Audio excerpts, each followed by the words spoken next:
میں نے کچھ لوگوں کو دیکھا ہے، اگر کوئی نیک کام کر لیتے ہیں نا تو پھر وہ کہتے ہیں چونکہ میں نے کیا لہذا ساری دنیا فوراً یہ کرے۔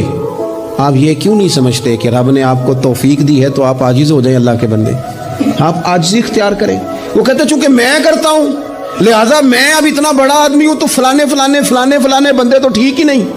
حضرت سعدی شیرازی کہتے ہیں کہ تہجد کا ٹائم تھا، پرانے زمانے میں نا لوگ مسافر اکثر رات مسجدوں میں آ کے گزارتے تھے، تو کہتے ہیں مسجد میں لوگ سوئے ہوئے تھے سارے، تہجد کا ٹائم تھا، میں تہجد کی نماز پڑھ رہا تھا، میرے والد بھی ساتھ تھے، تو میں نے اپنے ابا جی سے کہا یہ دیکھو کتنے بد نصیب ہیں، نفلوں کا ٹائم ہے اور یہ سوئے ہوئے ہیں۔